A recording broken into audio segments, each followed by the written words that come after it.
Buen día a todos y todas. Les damos el más cordial saludo en nombre y representación de Kairos a este importante foro que el día de hoy vamos a realizar sobre la evaluación y acreditación de la educación para una nueva educación. Efectivamente, es un tema de gran trascendencia siempre, pero que en cada momento adquiere nuevos matices, nuevas dimensiones, nuevos retos.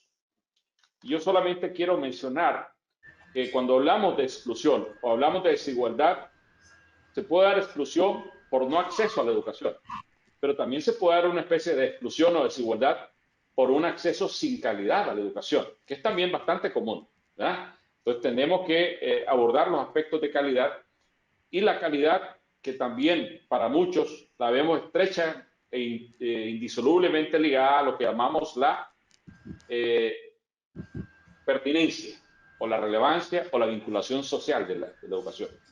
La otra cosa es que se ha desarrollado más experiencia en el mundo sobre el tema de evaluación y acreditación de la educación superior. Pero lógicamente, cuando hablamos de la evaluación, es un tema vital para toda la educación. Y hoy vamos a abordar la evaluación en su conjunto, ¿eh? Y luego vamos a explicar un poco de ello. Ahora, no solamente tenemos que hablar de la evaluación y la evaluación, como ustedes saben, quienes nos escuchan y principalmente nuestros distinguidos panelistas, hay diferentes tipos de evaluación y acreditación de instituciones, evaluación y acreditación de programas, o carreras, o como se le llame. Pero ahora también está el desafío de cómo evaluar y acreditar las modalidades. Una cosa es la evaluación y acreditación para una modalidad presencial y la otra es la evaluación y acreditación para una modalidad online o multimodal. ¿Eh? Son nuevos desafíos que los sistemas de evaluación tienen. Los sistemas de evaluación, a su vez, tienen un grado muy variable de desarrollo en los países, tienen legislaciones propias de los países, hay regiones que han ido consolidando esfuerzos regionales de la evaluación y la acreditación, y hay también organismos y redes internacionales sobre la evaluación y acreditación. Pero bien, sobre este tema vamos a tener acá a personas, miembros de Kairos, con gran experiencia en el tema de la evaluación y acreditación que hoy van a abordar lo referente a este punto. Vamos a mencionar que tendremos, en primer lugar, decir que nos acompaña en esta tarde también un miembro del equipo de coordinación de Kairos, el doctor Juan José Salado, conocido cariñosamente como Juanjo, y por tanto ustedes lo ven ahí como Juanjo. Juanjo es el presidente de la Asociación de Universidades Populares de Extremadura, es un consultor y coordinador de proyectos, es una persona con una amplísima experiencia en formulación, dirección y ejecución de proyectos de desarrollo local, participación ciudadana, cooperación para el desarrollo, capacidades emprendedoras, juventud, innovación, y tiene, digamos, una vasta experiencia en proyectos también que tienen que ver con el desarrollo rural, la integración, el desarrollo local y también la cooperación y desarrollo a nivel internacional, no solamente de España, Europa, pero también en el ámbito de Iberoamérica principalmente, ¿verdad? Entonces, Juan nos acompañará esta tarde también. Y como panelistas tendremos a nuestra apreciada amiga, la doctora Lea Cruz. Ella pues tiene un magíster en Administración Educacional de la Universidad del Valle de Cali, Colombia. Disculpamos porque por un problema técnico no se visualiza la imagen de nuestra apreciada amiga, pero está ahí presente y va a poder intervenir. Ella tiene un magíster en Medición, Evaluación e Investigación Educativa en la Universidad del Valle de Guatemala. Es presidenta del Consejo Centroamericano de Acreditación de la Educación Superior, conocido como CCA. Es socia fundadora y vicepresidenta del Sistema Iberoamericano de Aseguramiento de la Educación Superior, CIASES. La doctora Lea Cruz fue miembro del Consejo de Notables para dar seguimiento a las recomendaciones de la Comisión de la Verdad y Reconciliación Nacional en Honduras y el Consejo Nacional Anticorrupción en representación de las universidades hondureñas. Mencionamos porque fue en representación de las universidades hondureñas. Nuestra apreciada amiga fue rectora de la Universidad Pedagógica Francisco Morazán de Honduras. Bueno, también tendremos el honor esta tarde de tener a nuestra apreciada amiga Irene Rigao Oliver. Ella es licenciada en psicología y es maestra. Quiero decir que ha ejercido docencia en todos los niveles educativos, ¿eh? Sí. Lo cual es un tremendo privilegio, ¿verdad? De una gran experiencia. Es inspectora de enseñanza y profesora universitaria de políticas educativas y legislación escolar. Ha sido consejera de bienestar social y enseñanza del gobierno de Cataluña y en distintas legislaturas y diputada del Parlamento de Cataluña. También a nuestro apreciado amigo Martí Casadé Sufá, es catedrático de la Universidad de Girona, o Gerona, como le quieran decir, ¿verdad? En el área de organización de empresas. Es director de la Agencia de Calidad Universitaria de Cataluña y además es secretario de la Asociación Internacional de Agencias de Calidad Universitaria. Y también tenemos el honor de tener a nuestro amigo desde México, José Antonio Paoli Bolio. Él es doctor en Ciencias Sociales por la Universidad Iberoamericana de la Ciudad de México. Hizo estudios de posgrado en Boston College de Massachusetts.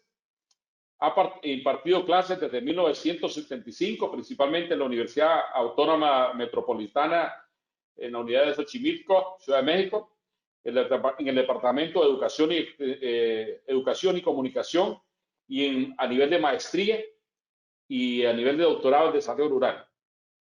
Es creador del programa Jugar y Vivir, Ciencia y Valores. Es autor de 17 libros sobre comunicación y lenguajes, pedagogía, sociología y derechos humanos indígenas. Como pueden ver, tenemos un equipo de panelistas con altísima capacidad, con gran experiencia, pero lo digo siempre, sobre todo con un extraordinario e ilimitado compromiso para poner siempre lo mejor de sí como personas y en este caso también como equipo para poder coadyuvar a la transformación de la educación para la construcción de una sociedad mejor para todos y todas, estando claro que la educación es el pilar fundamental para este desarrollo económico, social y humano. En este sentido, quiero decir que la mecánica que vamos a seguir hoy es que cada panelista tendrá de 5 a 7 minutos. Como digo, es un tiempo breve para dar ideas centrales, porque cada uno de los panelistas que tiene amplia experiencia podría abordar el tema en horas o días, pues, pero más vamos a dar las ideas fundamentales de la evaluación de acreditación para una nueva educación. Y es importante que aquí tenemos, lógicamente, experiencia en todos los niveles, pero la evaluación de acreditación ha tenido un fuerte peso en la educación superior. Pero también el doctor José Antonio Paolo Bolio, él va a poner énfasis en lo que es la educación no universitaria, ¿verdad? Y eso es importante, se va a tener una visión de conjunto, digamos así, de la evaluación de acreditación, como digo, que ahora adquiere el enorme reto que tenía antes, pero nuevos retos también en este nuevo contexto. Y solamente para, antes de dar la palabra, decir, el tema de la calidad es vital. Y con la calidad debemos tener un compromiso las instituciones públicas, las instituciones privadas, las mixtas, de todo tipo. Porque efectivamente la calidad es también un derecho, no solamente el acceso, sino tener educación, pero tenerla con calidad. Investigación, pero con calidad. Extensión, pero con calidad. Esto tiene que tener que ser un componente intrínseco si realmente queremos contribuir al desarrollo económico, social y humano de nuestros países, de nuestras comunidades y del mundo entero. Pero vamos a tener el orden siguiente. Va a intervenir, vamos a darle la palabra primero a nuestra apreciada amiga Lea Cruz. Luego vamos a alternar hombres y mujeres, ¿verdad? Luego vamos a dar la palabra a nuestro amigo Martí Casadesus. Luego a nuestra apreciada amiga Irene. Y cerraremos el equipo del panel con nuestro amigo José Antonio para que después de estas intervenciones nuestro amigo Juan va a poder hacer unos comentarios e iniciamos un proceso de intercambio y diálogo sobre un tema, como digo, que es extremadamente importante siempre, pero ahora con nuevos desafíos. Entonces, apreciada amiga Lea Cruz, entre 5 y 7 minutos para plantear sus ideas centrales sobre este importante tema. Honduras, para ustedes seguramente ya muy buenas tardes. Estoy muy complacida de participar. Doctora Lea. ¿Me escuchan? No. ¿Qué pasó con la... ¿nos escucha? Yo sí lo escucho. Doctora Lea. ¿Y ahora? Ahora sí. Ahora sí. Perfecto. Te escuchamos. Voy a introducir nuevamente el saludo. Les decía que para nosotros es muy buenos días, para ustedes ya buenas tardes. Estoy muy complacida de encontrarme en esta reunión importantísima sobre un tema del cual relevante, pero que se ha hecho muy poco en esta emergencia, y más adelante seguramente todos tocaremos este tema, porque de la evaluación es de lo que menos se habla, más se ha enfocado en los otros temas del proceso de enseñanza-aprendizaje. Efectivamente, en este momento y desde el año 2011 estoy presidiendo el Consejo Centroamericano de Acreditación de la Educación Superior. Tiene su sede en Panamá. Hasta el año 2017 teníamos la sede en Costa Rica, bajo la tutela de la Universidad de Costa Rica. Ahora este organismo es acogido por las 5 universidades públicas de la República de Panamá. El Consejo Centroamericano de Acreditación de la Educación Superior es el organismo oficial de la región para temas de aseguramiento de la calidad de la educación superior. Fue creado por los 7 estados en noviembre del año 2003. O sea que a esta altura ya tenemos 17 años de vida y somos el referente en el tema de calidad de la educación superior en la región. Somos un organismo de integración, somos multisectoriales. En este organismo estamos representados las universidades públicas, las universidades privadas, los ministerios de educación y los colegios profesionales universitarios. El compromiso que tenemos es con la calidad, el tema central de nuestro debate de este día.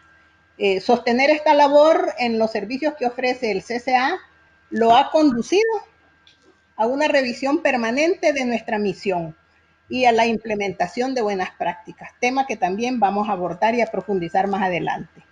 Ahora, en esta circunstancia, no se ha hecho ninguna excepción. Desde el mes de mayo, recién pasado, y hasta la primera semana de julio, nos hemos dedicado a la preparación de un nuevo plan estratégico. ¿Por qué nuevo plan estratégico?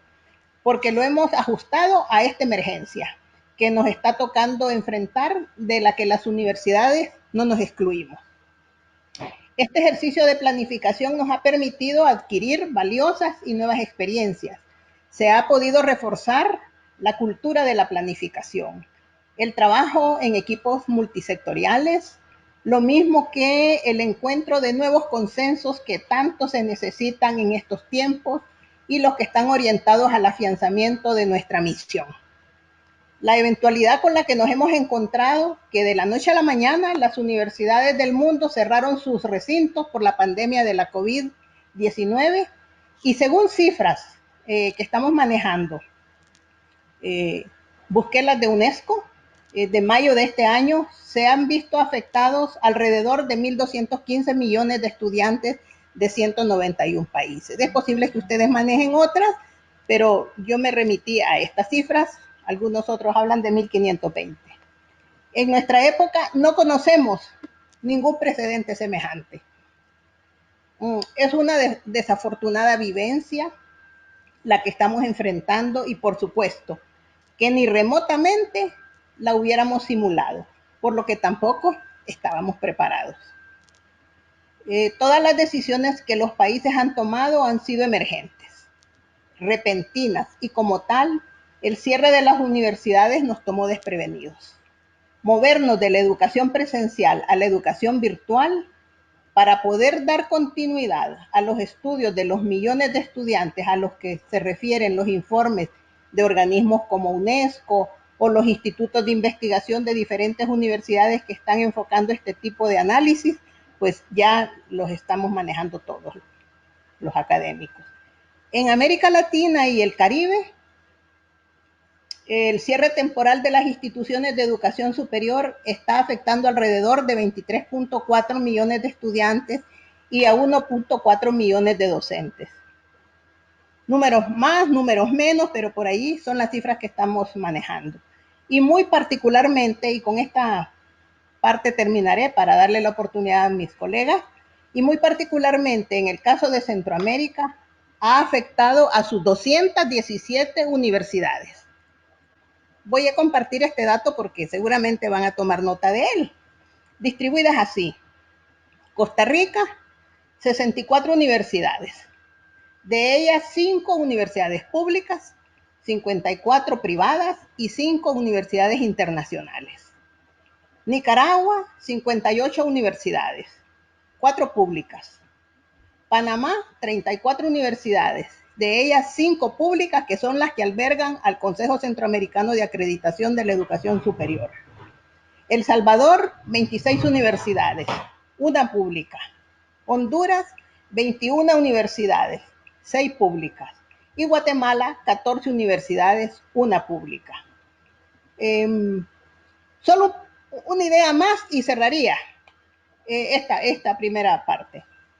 Además, es conveniente mencionar que en nuestra región centroamericana funcionan 10 agencias de acreditación, 5 con categoría regional y 5 con categoría nacionales. En nuestra región centroamericana solo tenemos un país, que no lo voy a mencionar, que todavía no tiene ninguna agencia nacional. Y estamos enfocados en promover el apoyo a uno de estos nuestros países porque es nuestra misión.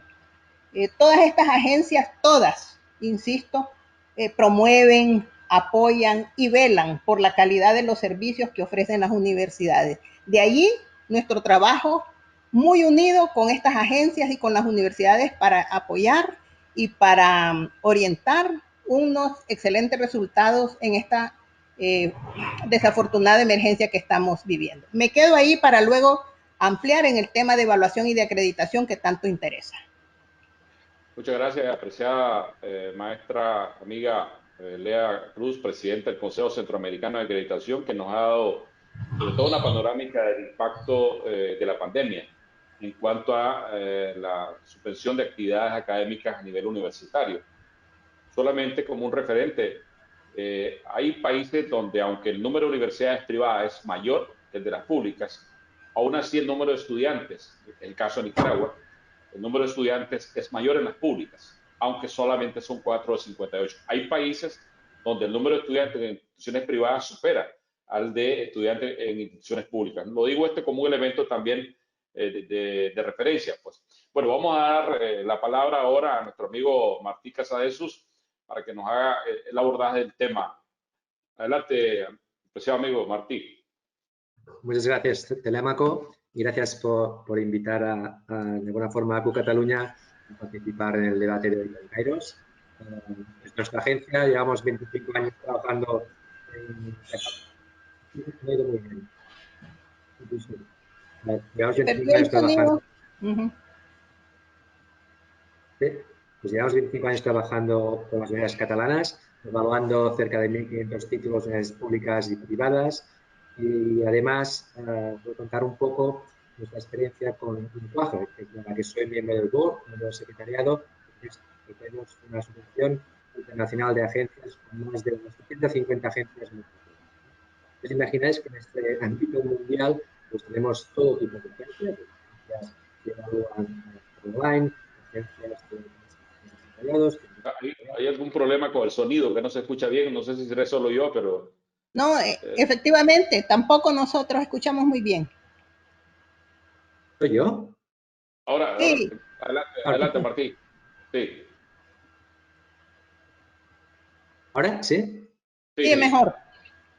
Vale, pues un poco, yo creo que lo que nos debemos plantear de alguna forma es, dentro de todo este panorama de agencias, primero si tiene sentido que para mejorar la equidad en el fondo de los estudios, tiene sentido el sistema que está desarrollándose de evaluación de la calidad y la acreditación. Me parece que sí, que totalmente sí. Es una forma de dejar autonomía a las universidades o a los títulos no universitarios y conseguir esa credibilidad que creemos que sea comparable en todo el mundo y en todas las modalidades y en todos los sistemas. Ahora bien, para conseguir ello, es verdad que debemos tener distintas estrategias y distintos sistemas de acreditación. Luego, muchas veces a mis estudiantes, pues, vuelvo a oír, no sé si soy yo, disculpe. ¿Aló? Vale. Que se ve cortado un poco. Ahora ¿Aló? tiene sonido. Ahora sí. Pues estos nuevos sistemas de evaluación de la calidad, yo creo que hay muchísimas visiones y muchísimas estrategias. Pero quizás, a veces a mis estudiantes las deberíamos de subir en dos cosas. Solo intentamos exprimirlos como los mandamientos y los dos mandamientos, decir cuáles son los dos más importantes. Creo que las más importantes de todo, la más importante que entiende cualquier sistema que hagamos, he apuntado aquí, que es mejora continua. Cualquier cosa debe estar centrada en esta mejora continua. ¿Por qué? A mí me parece desde la base, que es la política, la estrategia que deben tener las universidades o los centros de educación, deben pensar en cómo llevamos a cabo esta mejora, cómo fichamos cada vez mejores profesores y cómo cada vez intentamos tener estrategias para conseguir los mejores resultados de aprendizaje. A partir de esta base, tomamos unos sistemas de calidad para el diseño de programas, la admisión, la evolución de conocimiento, certificación, y salimos con tres pilares fundamentales.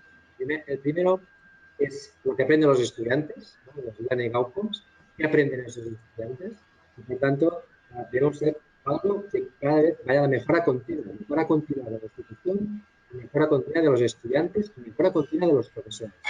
El segundo es qué profesores o qué recursos humanos tenemos, profesores PAS, pero básicamente profesores. Los profesores son buenos y son competentes, vamos a decir, la educación será pues, probablemente competente. Si no son buenos, es muy difícil que tengamos una formación competente. Y tercero, los servicios y el entorno en el que está implicado la universidad, servicios de aprendizaje, servicios de apoyo de estudiantes. Todo ello, sigo yendo mal, todo ello tiene sentido que se acabe acreditando y que haya alguna agencia externa o un proceso de evaluación externo o un sistema externo independiente, totalmente independiente, que nos permita evaluar este título y decir, este título o este programa sigue esos estándares serán reconocidos y esta universidad será creíble, universidad, título, MOOC, lo que sea. Para ser, la segunda palabra que voy a sacar es muy transparente. Súper transparente. Creo que mejora continua y transparencia es las dos bases que nos van a dar una fuerte credibilidad. Si conseguimos hacer sistemas muy buenos, pero que al mismo tiempo los podamos enseñar al mundo y todo el mundo pueda ver lo transparentes que somos y los podamos acreditar, tendrá sentido. ¿Cuál es el problema de estas dos palabras? Pues, como lo he apuntado, que básicamente a veces son dos palabras, dos caras de la misma moneda. Cuando más transparentes somos, menos mejora continua tenemos. Es decir, si queremos mucha mejora continua, si hacemos muchos planes, no queremos que seamos transparentes, porque nos lleva a un problema. La transparencia hasta un límite que no sepan lo que estamos mejorando o cuáles son nuestras debilidades o cuáles son nuestros weaknesses.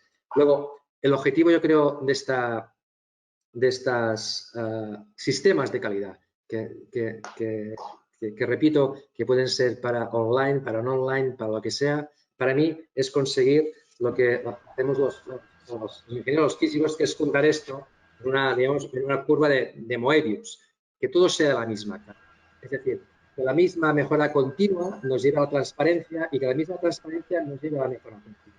Yo creo que si estos dos conceptos son los que conseguimos en los sistemas de evaluación, ya está. Todo lo otro vendrá rodado. Conseguiremos tener los sistemas de evaluación consistentes para cualquier tipo de formación, que además serán transparentes, serán creíbles y, en definitiva, nos conseguirán que nos podamos comparar con otros países y que cada vez el sistema educativo sea más equitativo.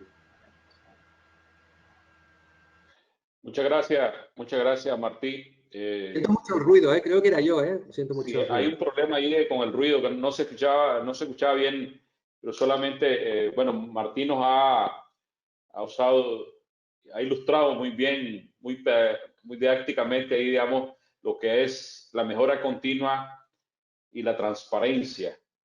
Dos caras de la misma moneda, pero que al final también ha hecho cómo deben de convertirse en algo intrínsecamente interdependiente y vinculado, digamos, sí, ¿verdad? Efectivamente.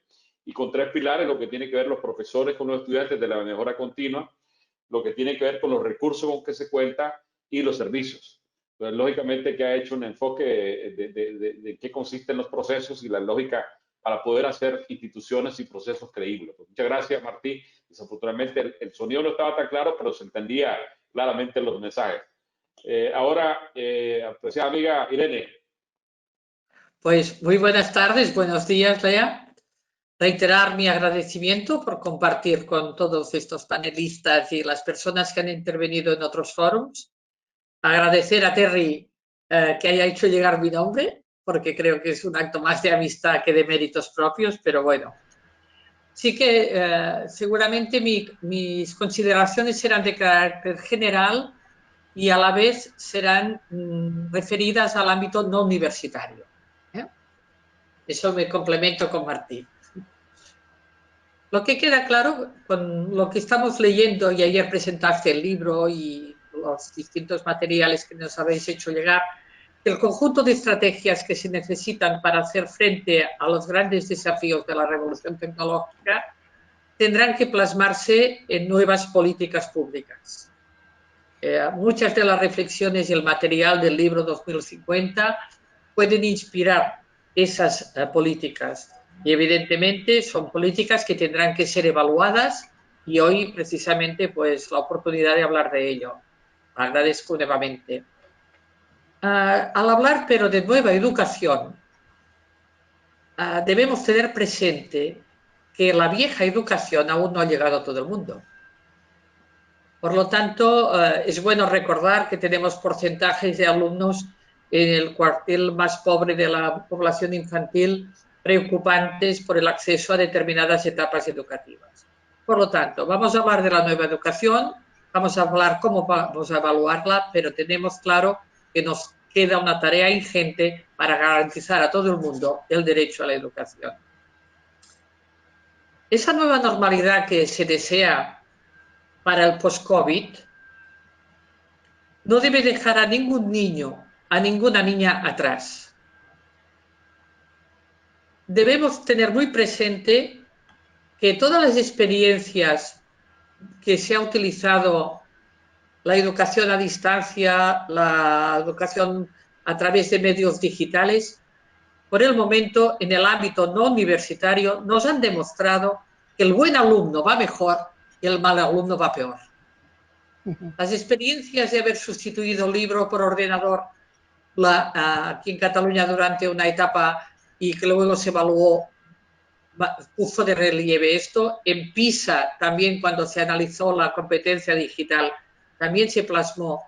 Y ahora en esa experiencia COVID también hemos podido observar cómo los niños que han quedado atrás por no disponer no solamente de herramientas, porque se les han facilitado, pero no de la cultura familiar necesaria para poder, o de las condiciones físicas para poder seguir la escolaridad a distancia. Por lo tanto, nueva educación vinculada a la universalidad, teniendo en cuenta las grandes diferencias que hay.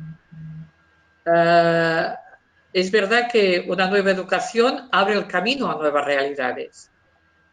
Y cuando hablamos ahora ya de la posibilidad de admitir y que en el currículum la competencia digital ya es una competencia más, una competencia indispensable, debemos también tener presente que no solo afecta al ámbito del conocimiento, no solo prepara para una mejor vida laboral, sino también para una mejor vida política.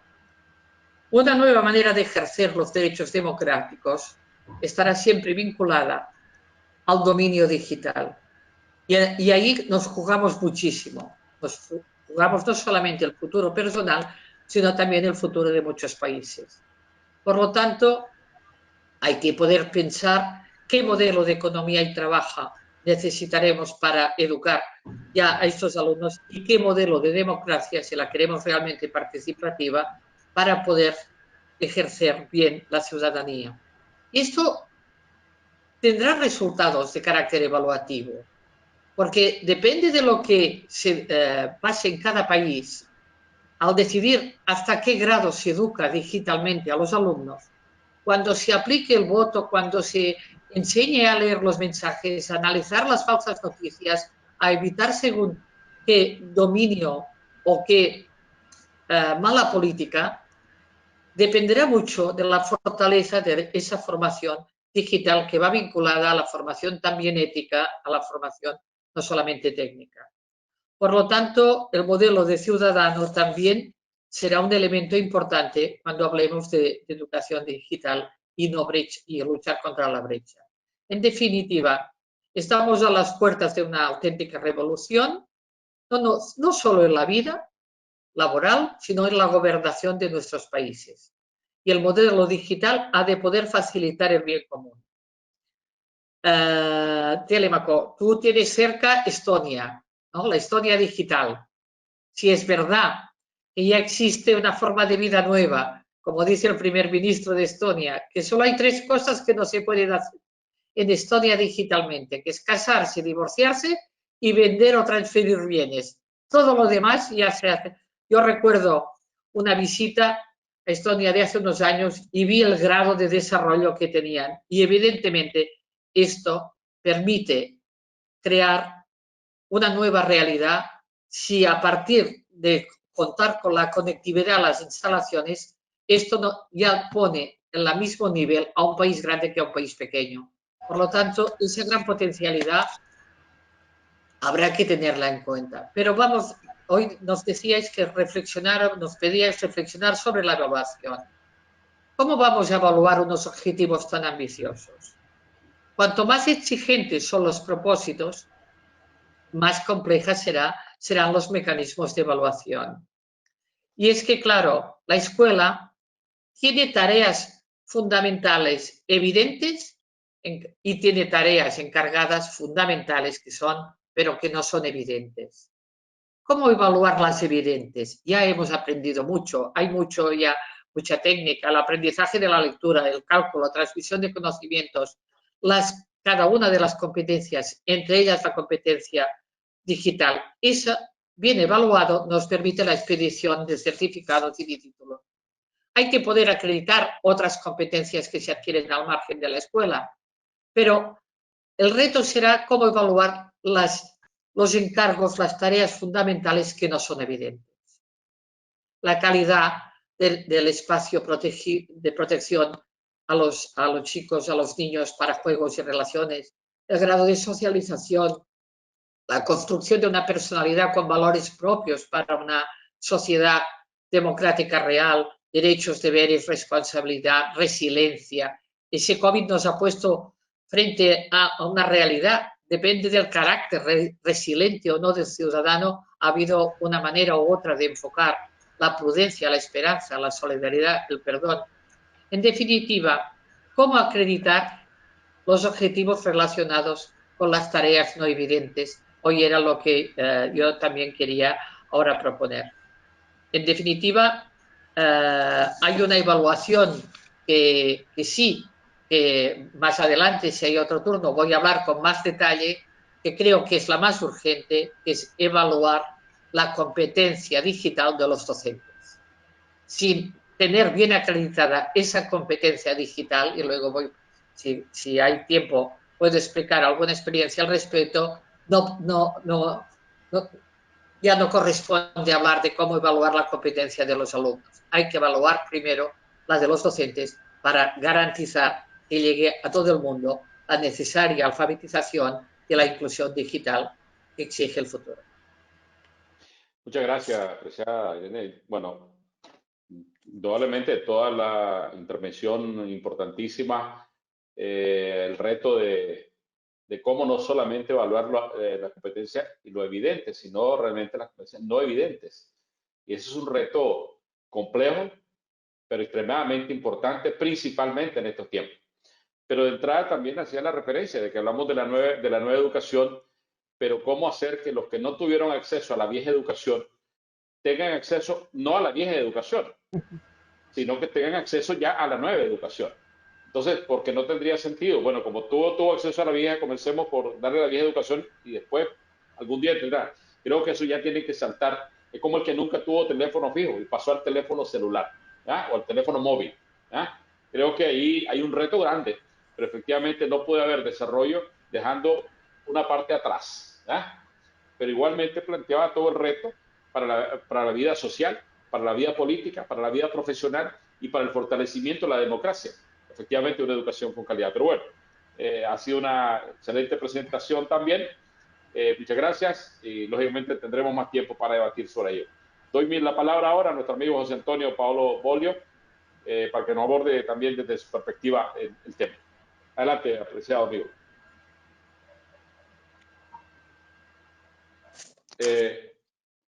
No se escucha, no se escucha.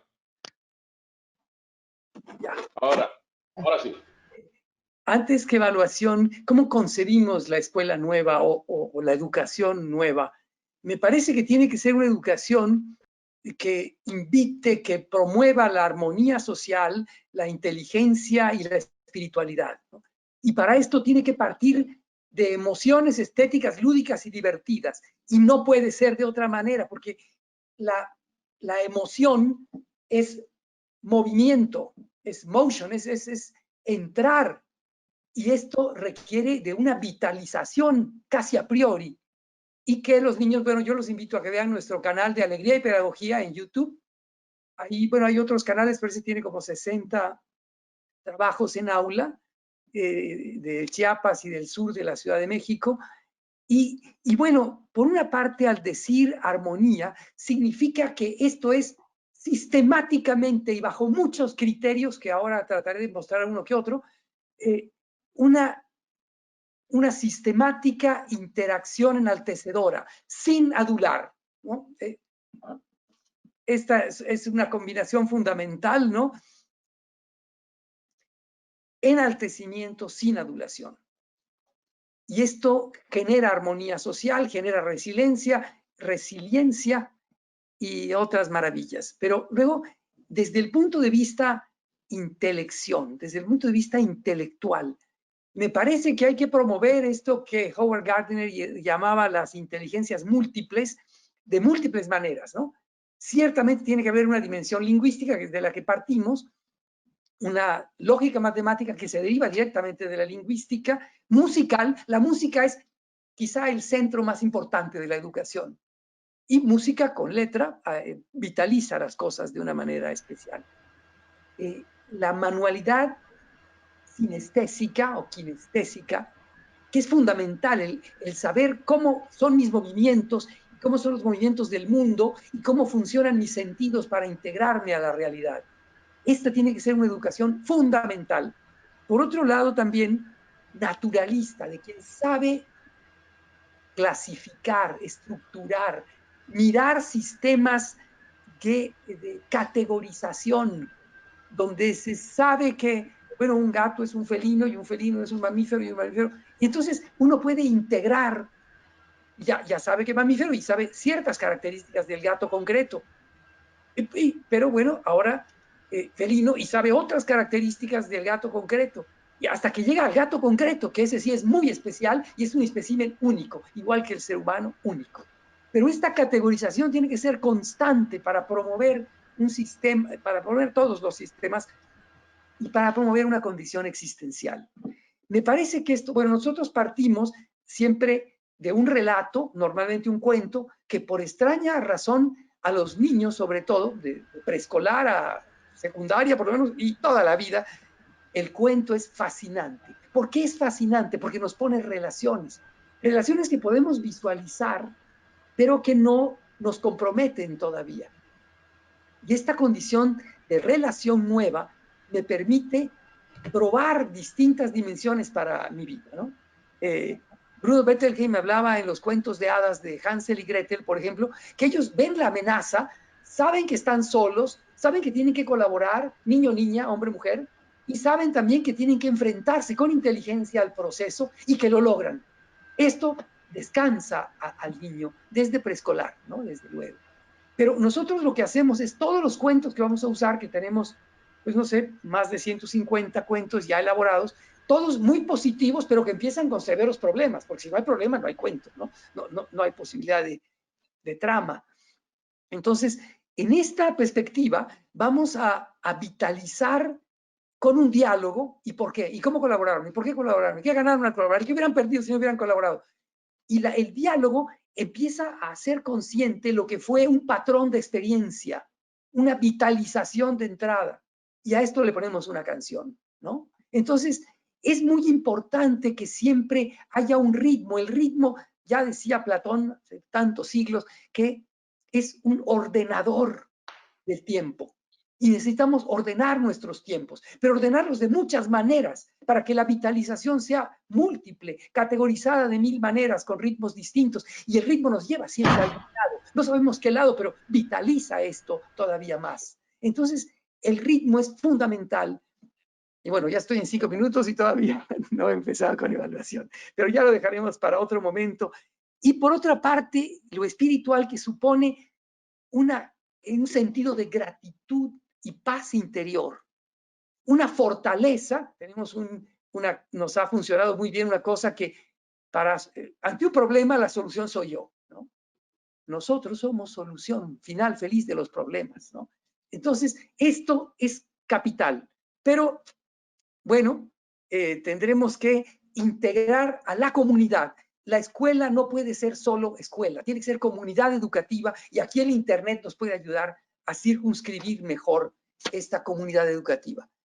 Y claro, hay que ver las cosas en distintos niveles, de preescolar a secundaria por lo menos, como problematización, que supone árboles de problemas, causas y consecuencias de cada uno de ellos, y la integración categorial compleja de estos asuntos, y esto es ya entrar a la teoría del pensamiento complejo desde la primaria.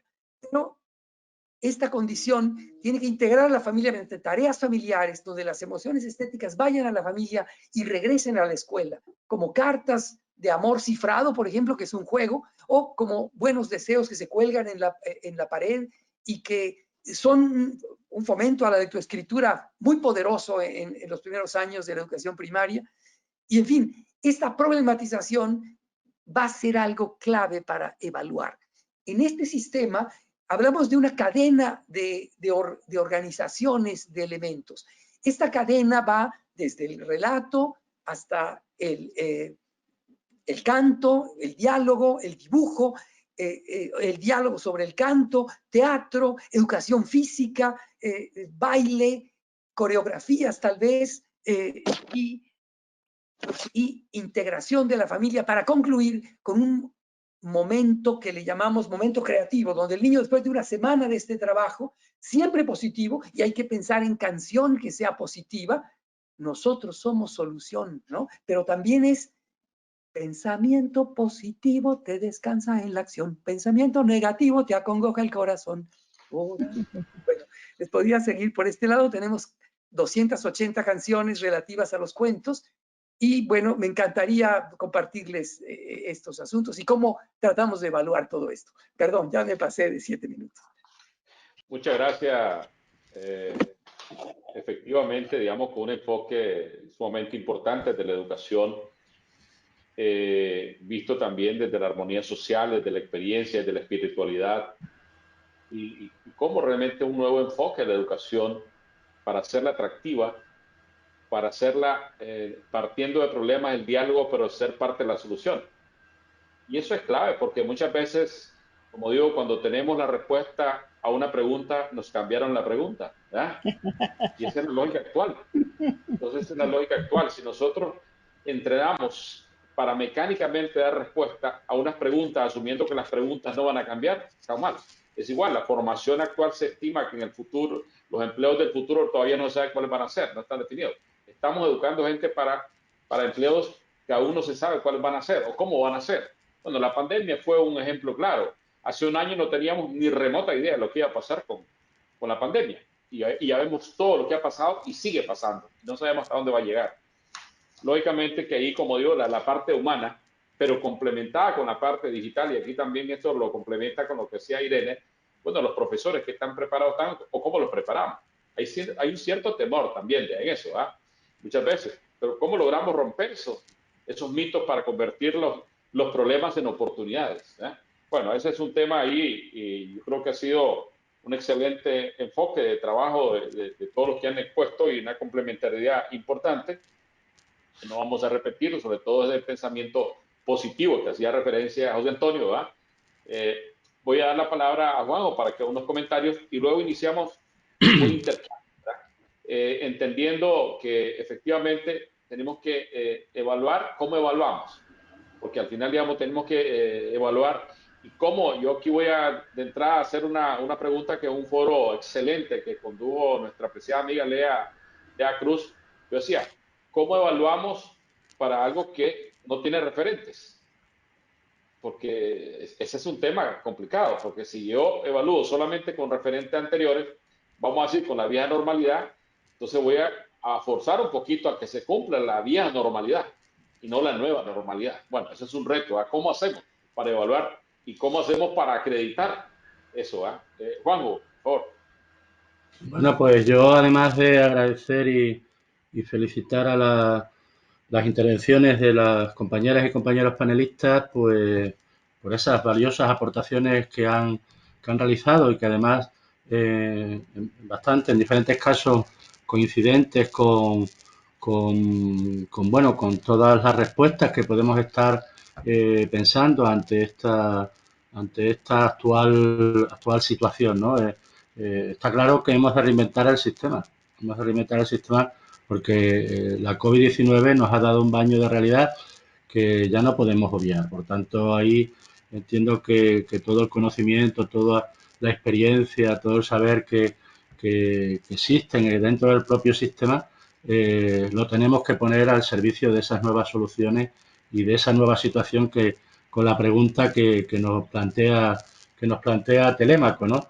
Está claro que la panorámica del impacto de la pandemia en la educación es desoladora. Ha sido desoladora, y solo los datos que nos facilitaba Lea de la parte centroamericana, pues un exponente importante, ¿no? Esos datos a nivel mundial, cómo se ha dejado ese más de 1.215.000 millones de estudiantes de más de 170 países, pues bueno, nos ayuda también a ver en qué momento nos estamos encontrando, que es importante, que es crucial, pero que a mí me tranquiliza que haya personas personas primero tan comprometidas, con tanta experiencia, con tanto conocimiento, como el que también coincidimos en que bueno, todo esto hay que ponerle al servicio de ese nuevo modelo educativo que necesita esta nueva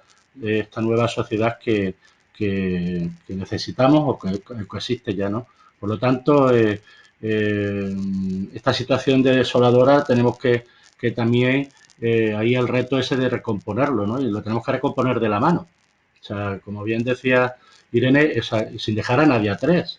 O sea, porque eso es crucial, como pensemos que no tienen el mismo valor, o tenemos la misma consideración con personas. Antes hablaba de malos y buenos estudiantes, y cómo los malos siguen siendo más malos, por reducir, disculpadme, por reducir, y los buenos siguen siendo más buenos, pero es que es una realidad. Por tanto, la tenemos que contemplar también en todo este contexto, ¿no? Por eso decía que esa experiencia acumulada nos debe ayudar a salir de la situación, ¿no? Y por tanto, si el contexto es diferente, pues necesita diferentes soluciones, también se ha dicho, pero hay que seguir diciéndolo, porque hay personas y hay instancias, sean de órganos decisores, pues que están pensando que vamos a salir con las mismas soluciones de antes. Y eso está claro que no va a ser.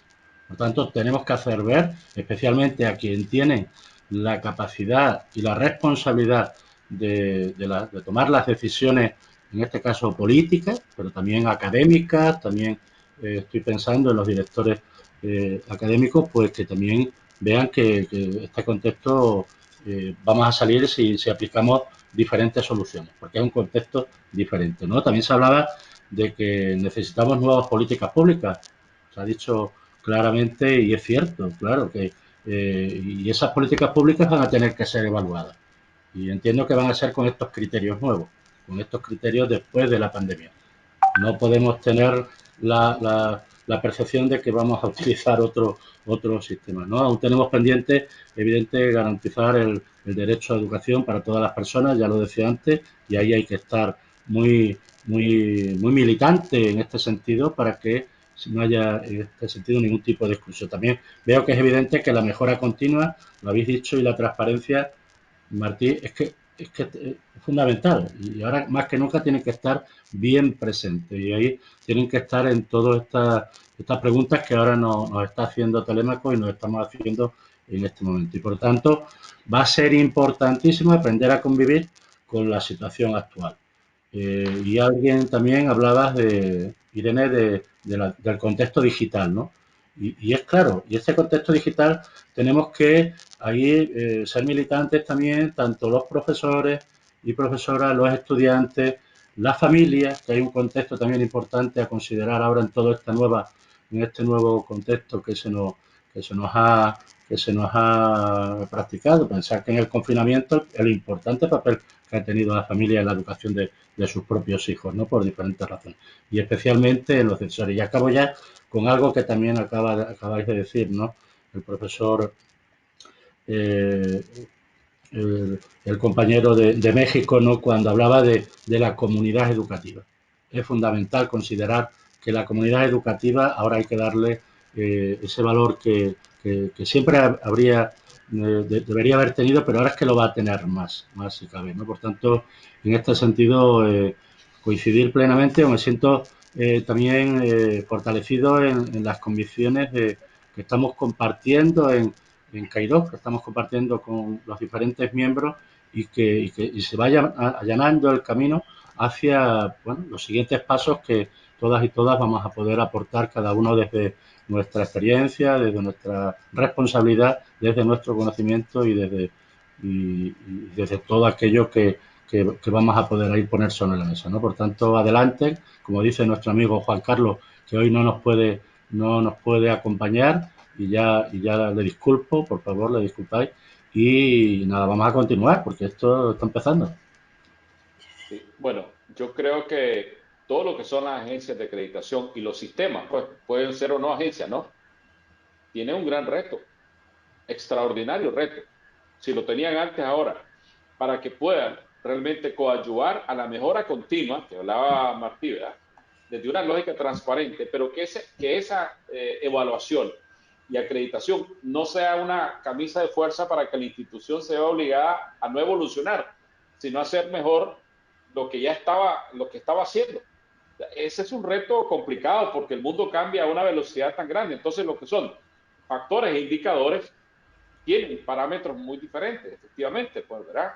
¿Cómo hacerlo? Y como digo ahora, la misma educación presencial con la educación online o a distancia o multimodal tiene matices diferentes. Y otra vez acá, creo que también lo mencionaba Irene, uno puede medir la digitalización por el número de equipos, pero también eso puede ser un error. Hay países que distribuyeron cientos de miles de computadoras, creyeron que la calidad estaba resuelta y no pasó nada. Las computadoras se perdieron y no pasó nada con la calidad.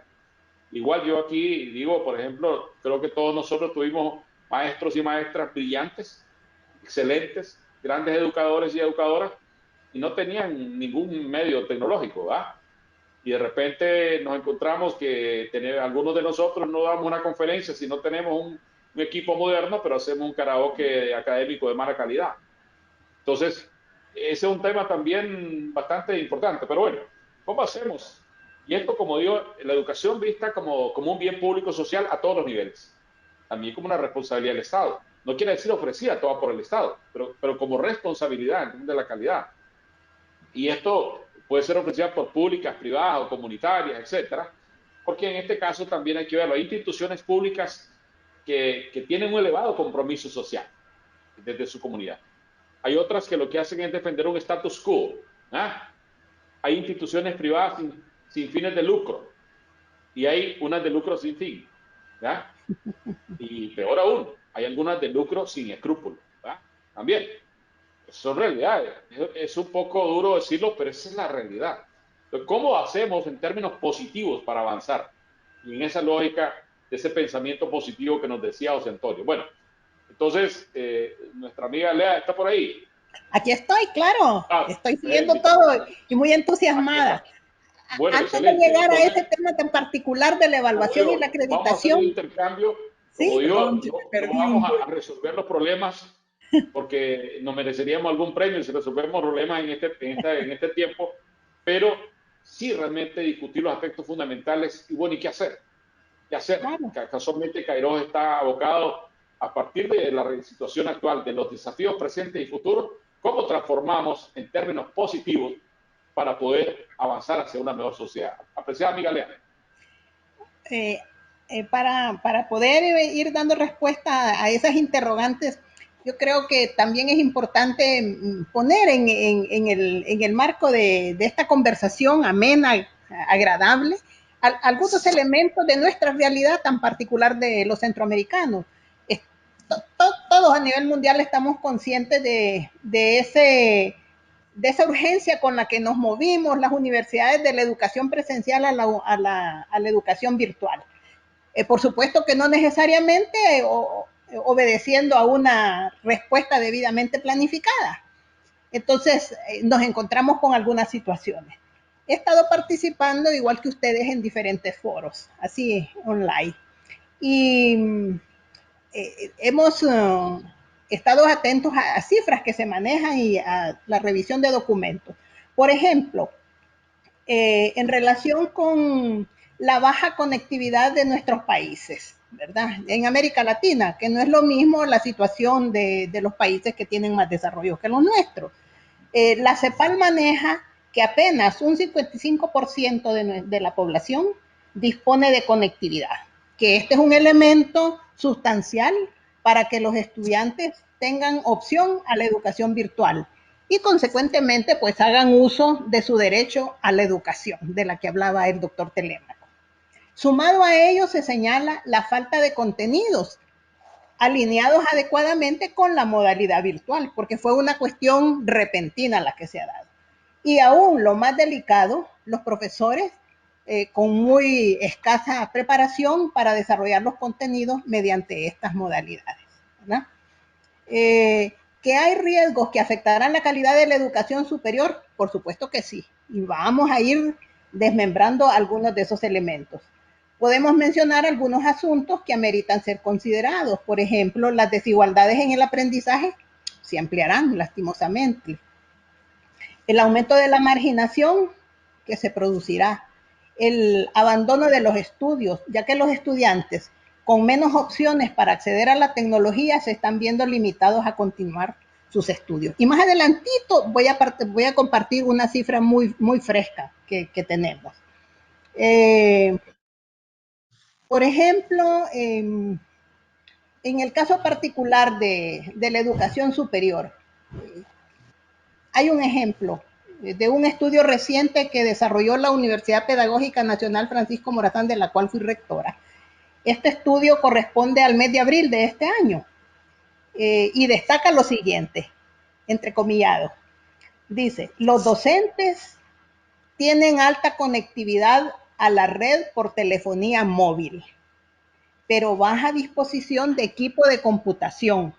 Se evidencia que más del 90% de los encuestados dispone de un teléfono móvil con servicio de Internet. Sin embargo, dice, solo un 60% tiene en su casa de habitación una computadora. Este dato es relevante, sigue diciendo el informe, es relevante de considerar para el diseño de estrategias didácticas en el contexto actual, dado que el teléfono móvil, y eso todos nosotros lo sabemos, no es el instrumento más adecuado para elaborar, compartir, revisar materiales y tareas de clase. Entonces allí nos vamos a encontrar algunos efectos en la equidad y en la calidad de la educación que están recibiendo nuestros estudiantes y que por supuesto son objeto de estas discusiones, ¿verdad? Entonces, ¿qué hacer nosotros los organismos responsables de velar por la calidad y la acreditación de las instituciones de educación superior, que estamos conscientes que esta situación no responde a acciones planificadas, sino que está asociada con un caso fortuito. ¿Tendremos que esperar los resultados o valorar lo que efectivamente funciona? Nos seguimos cuestionando nosotros. Entonces, ante esa situación, pues nosotros pensamos, los organismos que promovemos la calidad de la educación, debemos orientar a las instituciones de educación superior de nuestra región para que el proceso educativo se sustente en principios de equidad, seguridad jurídica y transparencia, que ya ha sido mencionado. Además, nosotros también consideramos oportuno recomendar que se evalúe formativamente y se profundice en la generación de mecanismos de apoyo al aprendizaje de todos los estudiantes, con énfasis en los que presentan desventajas. Nosotros estamos insistiendo mucho, los organismos que velamos por la calidad, que debe existir una correspondencia entre las actividades formativas, los resultados del aprendizaje y los métodos de evaluación, para ir aterrizando en el tema. En los métodos de evaluación que se están desarrollando. Eso para nosotros es muy importante. Por eso nosotros estamos avanzando y gestionando en la necesidad de que las universidades dispongan de guías que sirvan para ayudar a los profesores, a los estudiantes y por supuesto a las autoridades académicas de las universidades en el proceso evaluativo. Porque a nuestro juicio la evaluación de los aprendizajes es el menos atendido en este momento, en esta adaptación que han realizado las universidades en el tránsito que han pasado de la presencialidad al modelo virtual. Entonces, nosotros consideramos en ese sentido que las evaluaciones de resultados y de valor agregado pueden ser muy importantes. Ahora mismo, el Consejo Centroamericano de Acreditación de la Educación Superior nos estamos preparando para disponer con nuestros socios europeos con los que trabajamos, con la NECA, con HCERES, la agencia francesa, por ejemplo, de un sello de calidad de la enseñanza online. Eso va a ser un aporte nuestro. Y de una guía de buenas prácticas, que a nuestro juicio son instrumentos técnicos que los vamos a poner a disposición de las agencias nacionales y regionales de nuestra región y por supuesto de nuestras 217 universidades. Entonces, de lo que se trata es de contribuir con el aseguramiento de la calidad de la educación superior para que los estudiantes puedan lograr las competencias definidas en sus respectivos planes de estudio. Procedimiento que está muy ligado con los métodos que se utilizan para alcanzar esas competencias y así no defraudar a la sociedad centroamericana respecto de las expectativas que tienen en cuanto a la formación de profesionales competentes y muy bien calificados. Me quedo ahí porque más adelante voy a puntualizar en las opciones de cómo evaluar desde nuestra perspectiva lo que estamos viendo. ¿Les parece? Ok, perfecto. Yo quiero presionar un poquito en una dirección. Hay muchos retos, ¿verdad? Sí. El reto, vamos a ver, si hablamos de la tecnología, es de la cobertura. Pero no solamente eso, digamos. Lógicamente que esto va vinculado a los aspectos económicos y sociales. Ahora hablamos de que si hay internet de ancho de banda, ¿verdad?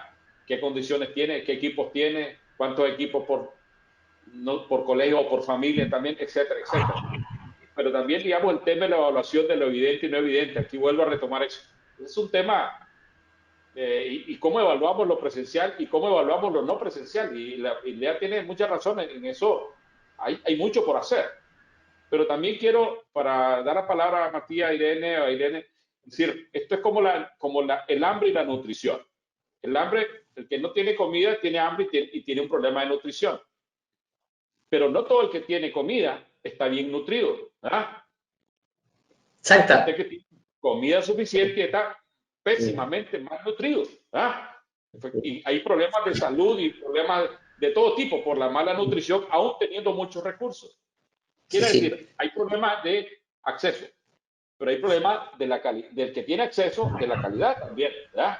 Y aquí viene la parte otra vez tangible y no tangible, medible y no medible, y la parte emocional y la parte positiva, etcétera. Pues, ¿verdad? Ahí hay todo un desafío, efectivamente, pues, ¿verdad?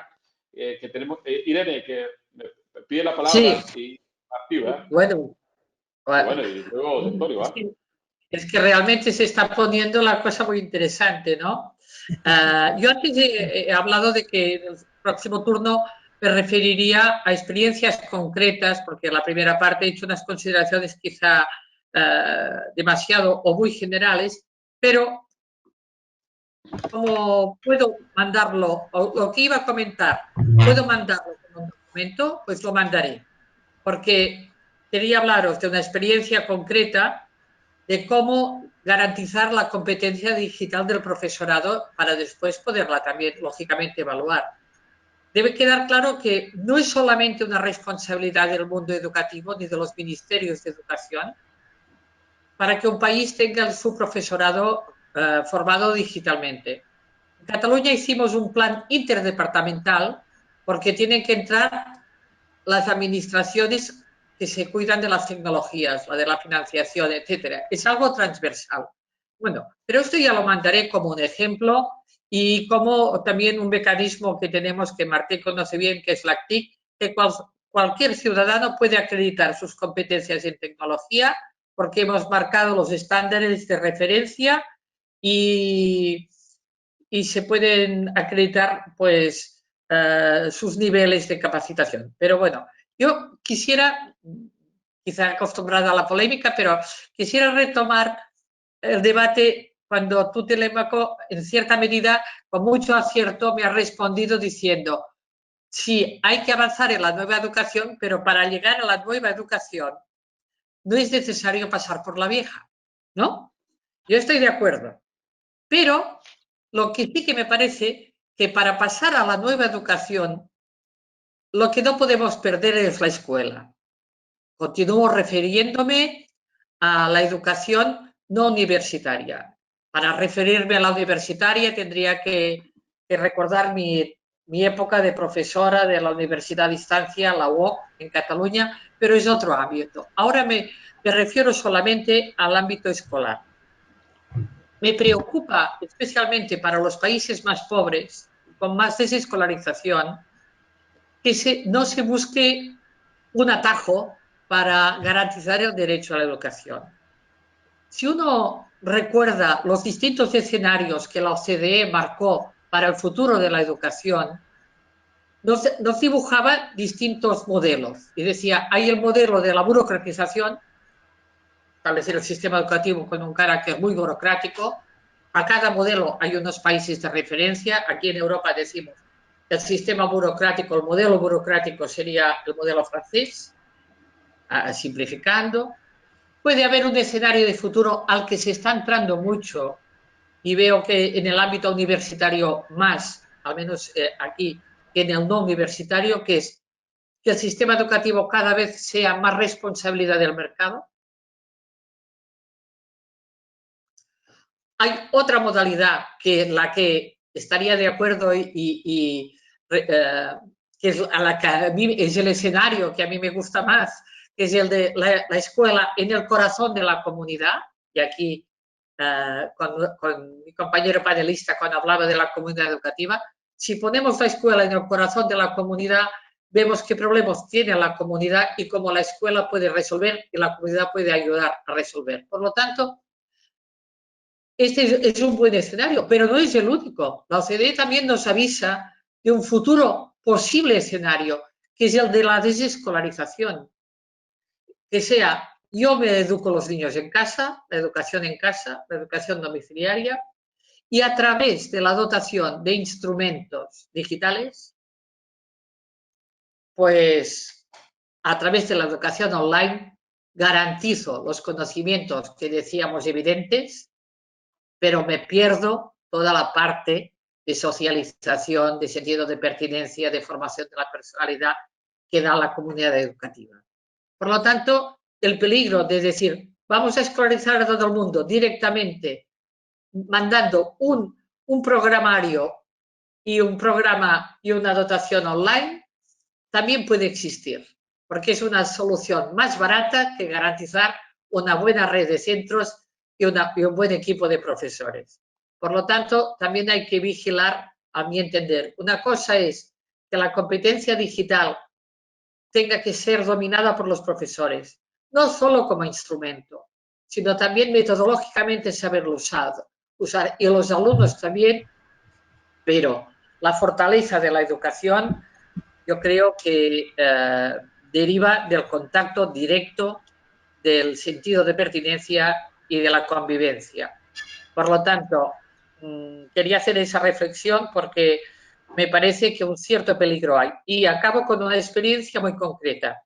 Hace ya muchos años, hace 20 años, cuando se veía venir que el online sería una línea de crecimiento, al menos aquí en mi responsabilidad cuando fui consejera del gobierno de bienestar social, pusimos a cada barrio unos centros de conectividad. Cuando no había conectividad en las casas, lo pusimos en distintos puntos de los barrios para que los alumnos que no tenían ese acceso en casa pudieran practicar y pudieran tener vivencias digitales.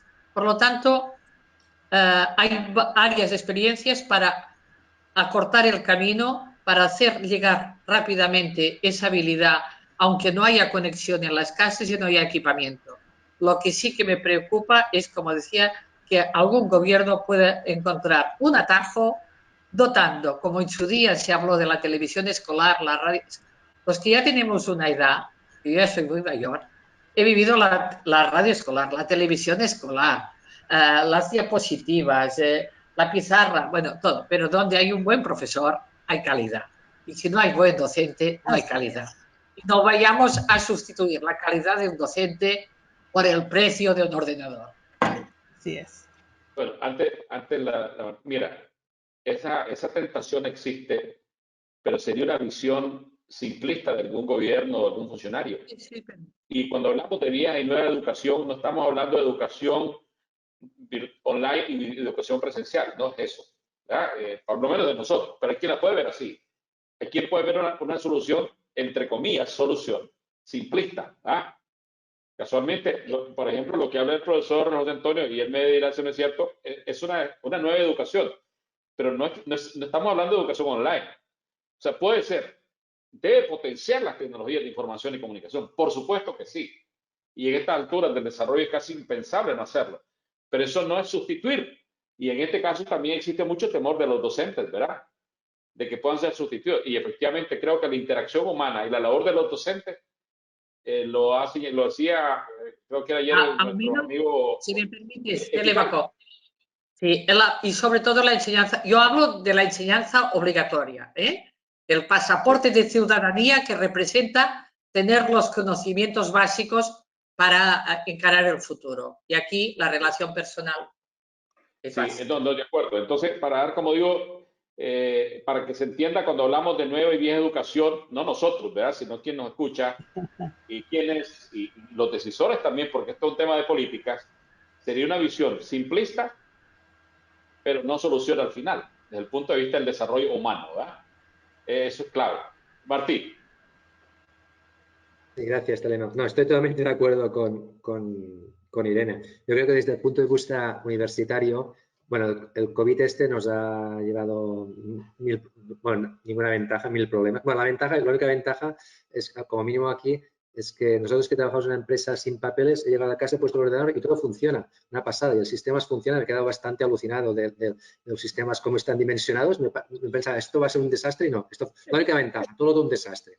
Pero luego, desde el punto de vista universitario, un poco en la línea que comentaba Irene, que deberemos plantear a los profesores, que somos profesores, ¿qué realmente vale la pena que los alumnos vengan a clase? ¿Cuándo realmente van a clase?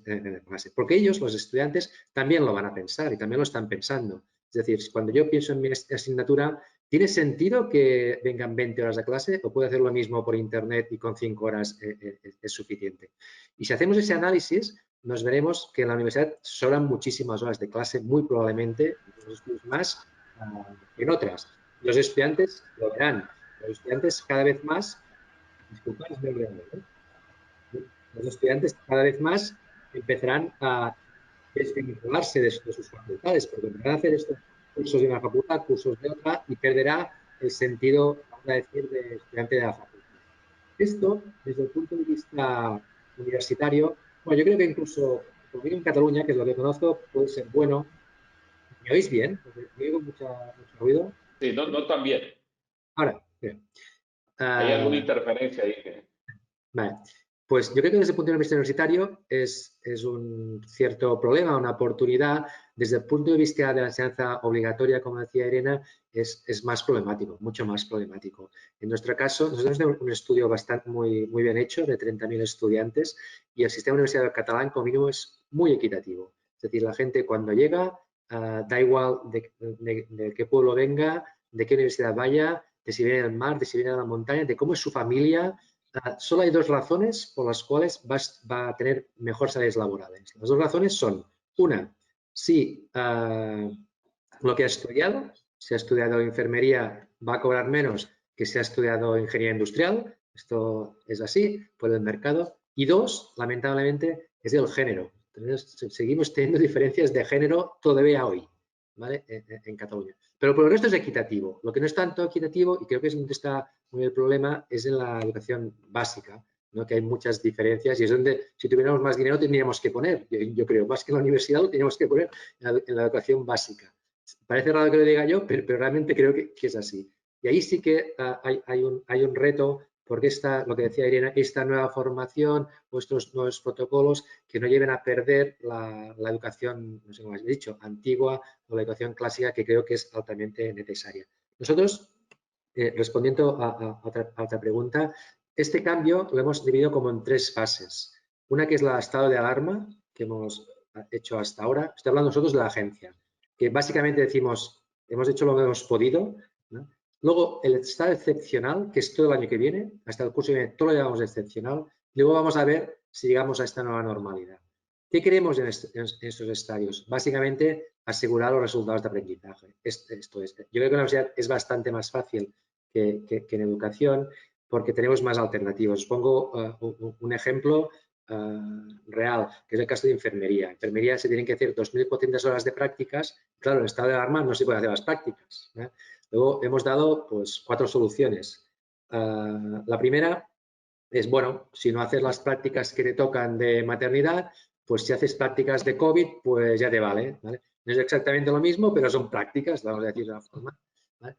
La segunda, si no lo haces, si las plazas, ahora como hay distancia social, como que no hay suficientes plazas en los hospitales universitarios, pues bueno, si lo haces en una residencia para gente mayor, pues también vale, ¿vale?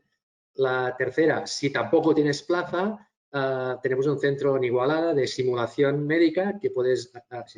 Y si tampoco puedes, pues luego sí que empezar a haber seminarios y clases o distintos. Yo creo que este análisis que hemos hecho para todos los ámbitos da vías para intentar, como mínimo este periodo excepcional, decir que todos los estudiantes van a salir más o menos con los mismos resultados de aprendizaje, que era lo que nos preocupa. Ahora, si eso se establece para siempre, vamos a ver cómo lo hacemos. Luego será distinto.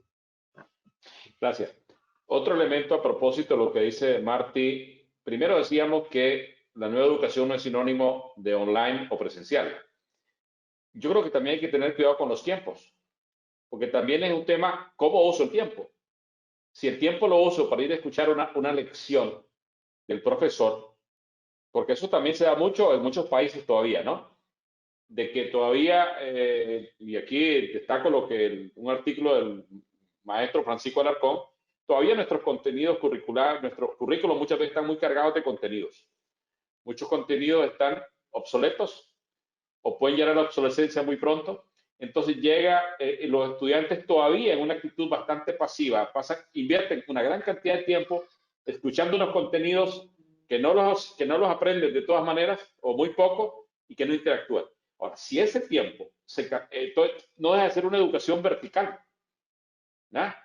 Ahora, si eso lo cambiamos también hacia una relación más horizontal, seguramente el aprendizaje sería mucho mayor. entre alumnos desde el punto de vista humano, pero también desde el punto de vista ahora de experiencias y hasta de conocimiento, ahora que hay acceso a la información, ¿verdad? Y la labor del profesor, como digo, más que el transmisor de conocimiento, sería un verdadero mediador, ¿verdad?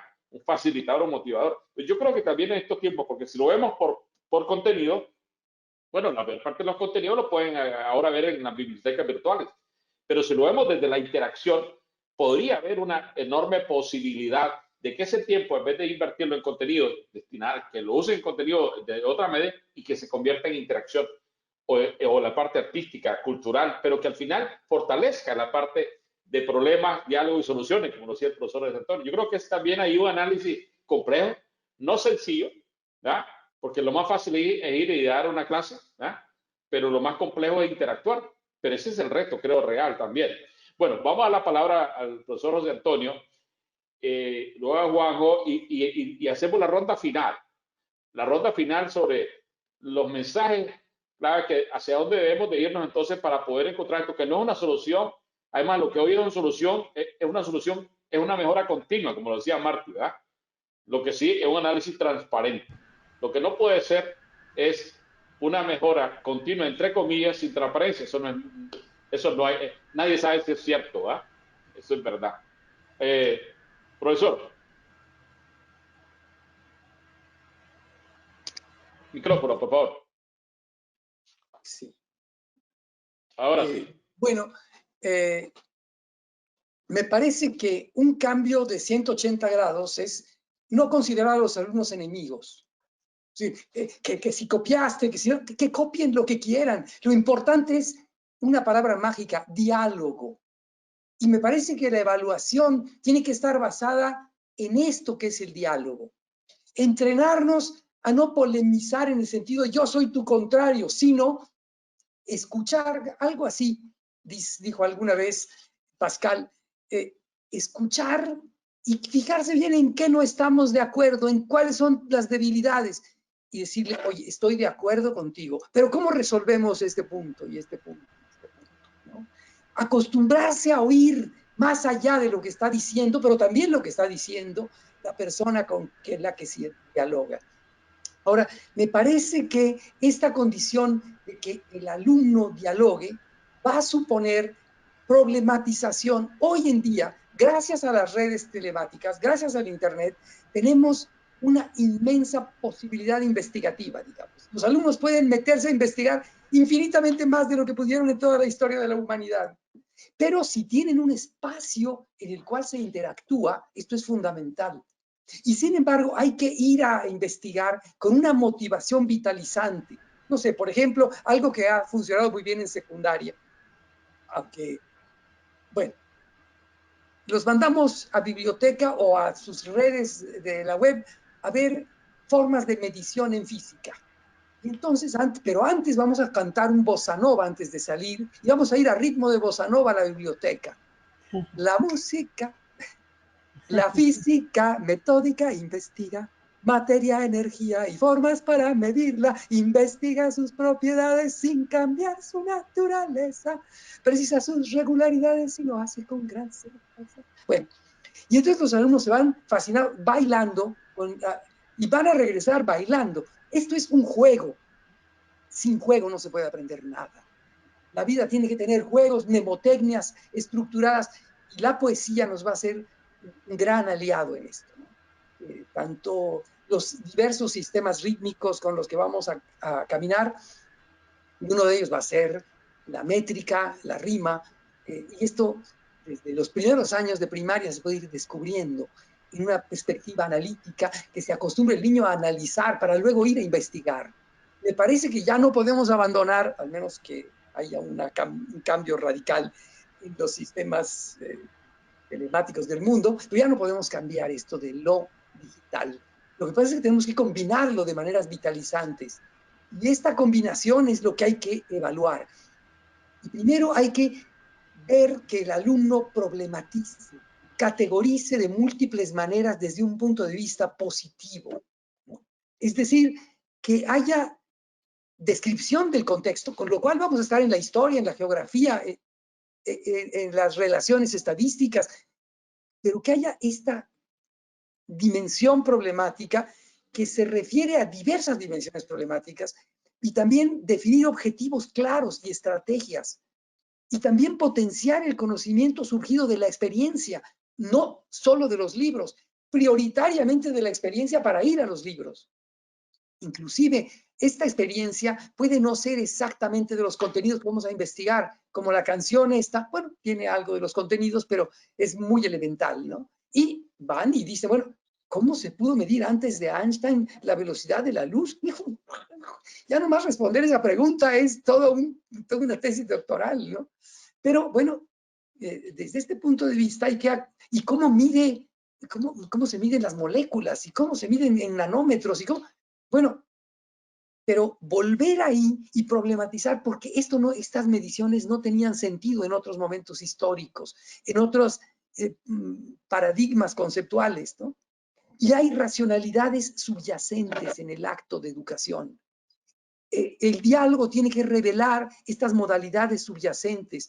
Frecuentemente, no es que no podamos dialogar, tenemos una razón muy similar quizá en todas las culturas, pero hay implícitos, hay presupuestos, hay mecanismos estructurales trazados de antemano que no nos permiten integrarnos. Entonces, me parece que hay que ir a estos implícitos. Este programa empezó en una lengua maya llamada tzeltal. Tuvimos que hacer un trabajo de descripción de educación, autonomía y lequil Cuchtejales, la vida buena, es como la utopía del mundo maya, tzeltal, de Chiapas. Este libro creo que se alcanza a ver, ¿verdad? Y ahí fuimos trabajando y entonces de ahí empezaron a surgir un montón de cosas que suponen formas de problematizar. Esto es para la educación primaria, ¿no? Son diversos textos, pero publicados por mi universidad y el gobierno de Chiapas, con lo cual estuvimos en varios miles de primarias un tiempo. No pudimos evaluar eso, se nos fue de las manos por habernos metido una maestría, pero me parece que sería ponderar, valorar los logros, pero entre alumnos y maestros. Yo creo que, ¿y cómo pudiste hacer tu investigación? ¿Y por qué la hiciste de esa manera? ¿Y por qué no consultaste estas otras fuentes? Y estas fuentes que están vetadas, y bueno, el maestro debe de ser un dialogante. Entonces, la reseña del diálogo sintetizada va a ser nuestras pautas de evaluación. Claro, esto quizá a las burocracias centrales no les guste mucho porque no van a saber qué hacer con eso. Está el volumen de información y hay que valorar la integración de la comunidad. Y me parece que sobre todo hay que evaluar sistemas de actitudes, y esto ya es una obra de arte mayor, pero es fundamental saber introducir a un mundo de gratitud, tener muchas imágenes de gratitud, ¿no? Es decir, bueno, aquí les puedo poner un montón de ejemplos, pero yo creo que no tenemos tiempo para tanto, y lo dejaría de esta manera con algunas salvedades, ¿no?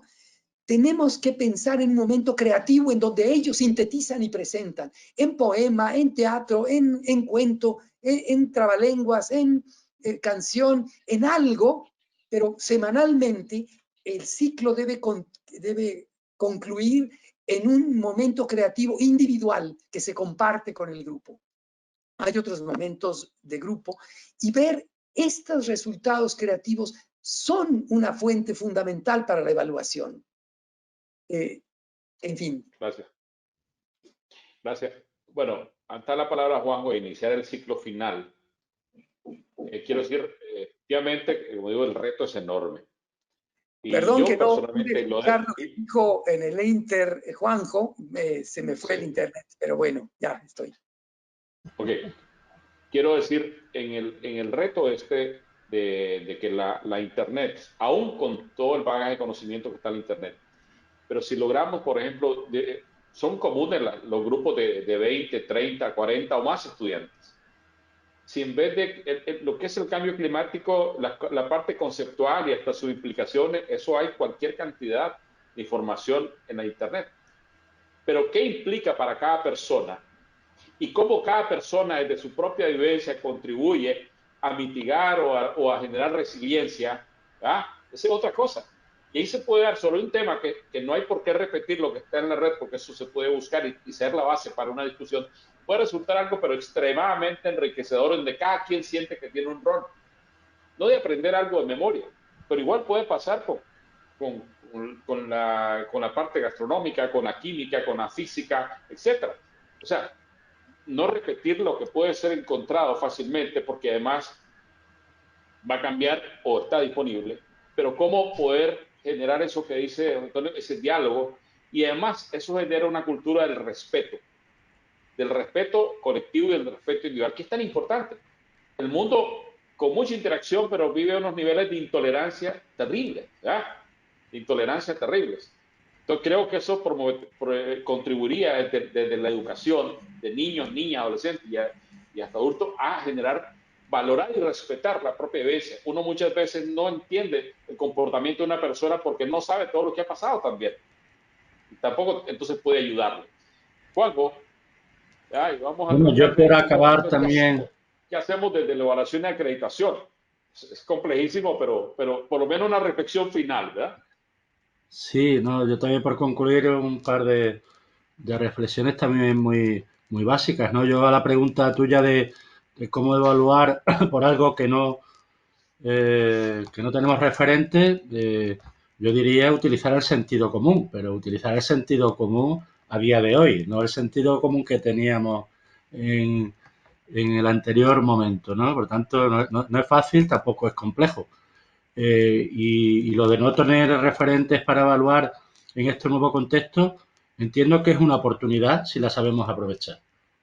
Es una oportunidad porque al final los referentes pueden ser un lastre que no nos ayudan a contextualizar la actual situación. Y la actual situación estamos muy claros en cuál es ese. Yo desde luego no contemplo el escenario como hace Irene de la desescolarización. Sería el tremendo error que alguien tomara esa decisión, ¿no?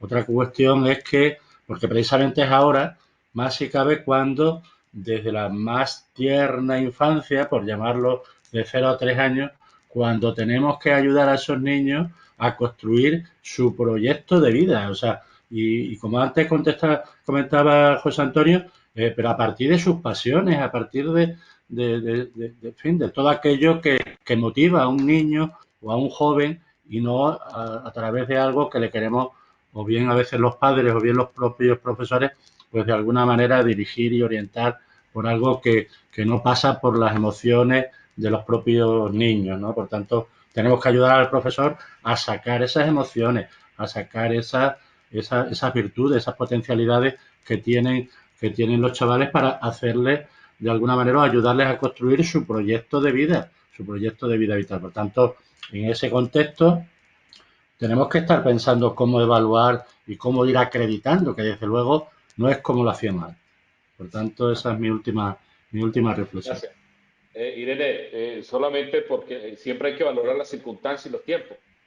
Yo les digo que, decía un artículo que escribí no hace mucho, que un caballo era más útil que un Lamborghini en estos tiempos, ¿verdad? En los tiempos porque ahí andaba, su caballo se podía mover y el Lamborghini estaba parqueado, ¿verdad? O sea, por decir, entonces, esto hay que valorarlo y es complejo, pero es un proceso evolutivo. Irene, perdón.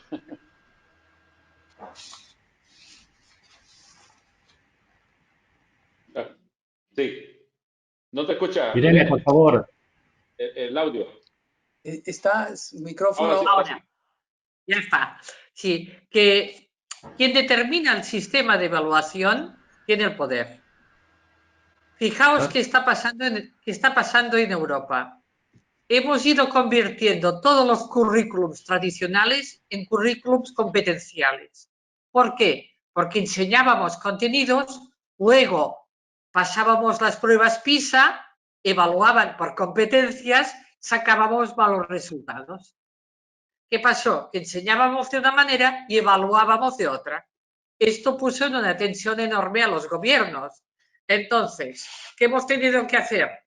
Sin perder la esencia de lo que es la escuela, de la formación, pero reformular los currículums y poner más allá del conocimiento, también valorar las capacidades y las competencias de los alumnos.